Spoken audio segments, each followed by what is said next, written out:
Selamat datang di Deep Dive kita kali ini. Kita punya 2 renungan harian singkat dari seri hari 4 Altar Kayu Salib. Nah, ini yang akan kita bongkar bersama.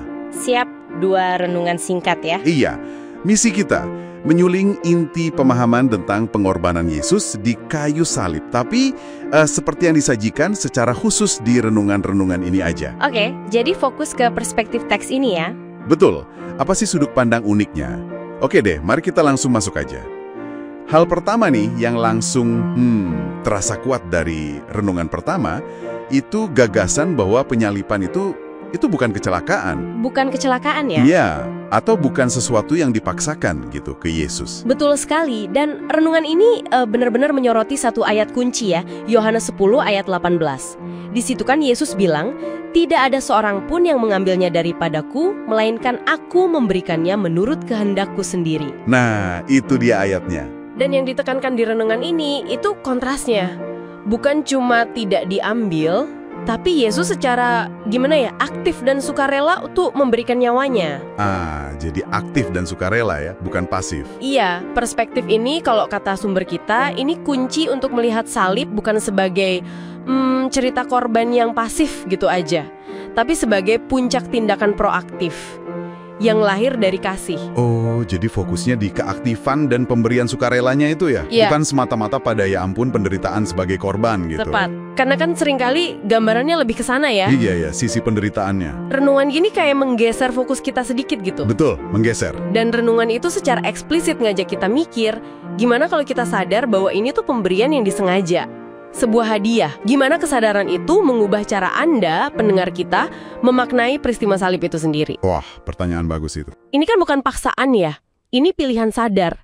Nah, pemikiran soal pemberian sukarela ini nyambung banget nih ke momen krusial lain yang dibahas cukup dalam di renungan kedua. Yang mana tuh? Ucapan terakhir Yesus di kayu salib, yang dirangkum dalam 3 kata penting dari Yohanes 19 ayat 30. Sudah selesai. Iya, tetelestai. Itu dia. Dan renungan kedua ini nggak cuma nyatet kata-kata itu aja, tapi bener-bener ngupas makna di baliknya.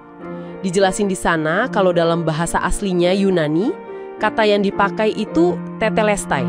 Tetelestai, oke. Dan yang digarisbawahi banget sama renungan ini itu arti harfiahnya, hutang sudah dibayar lunas. Wow, hutang sudah dibayar lunas.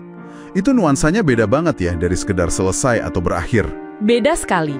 Jadi, kalau menurut renungan ini, tetelestai itu kayak semacam cap lunas gitu di atas kwitansi ya? Bisa dibilang gitu, analogi yang bagus. Renungan ini menekankan bahwa itu adalah proklamasi, penyelesaian sebuah misi ilahi. Misi ilahi ya?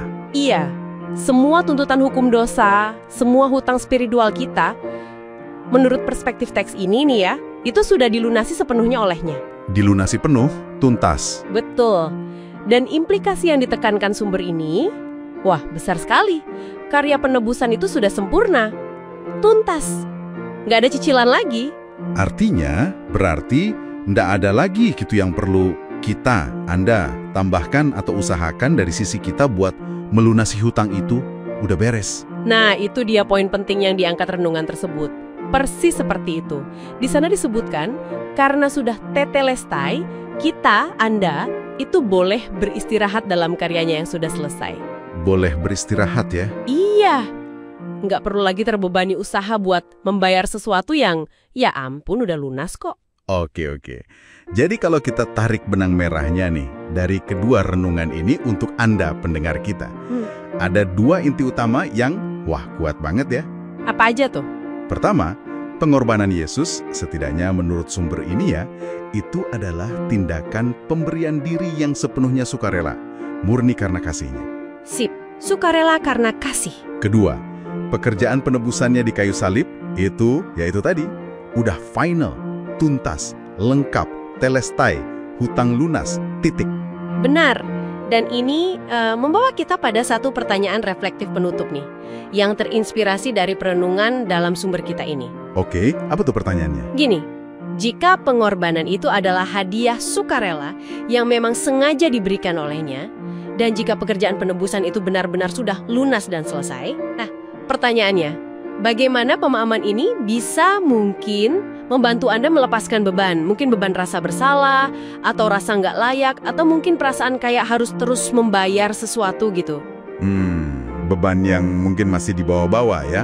Iya, yang mungkin masih Anda bawa sampai hari ini. Nah, itu sesuatu untuk direnungkan lebih lanjut secara pribadi mungkin ya.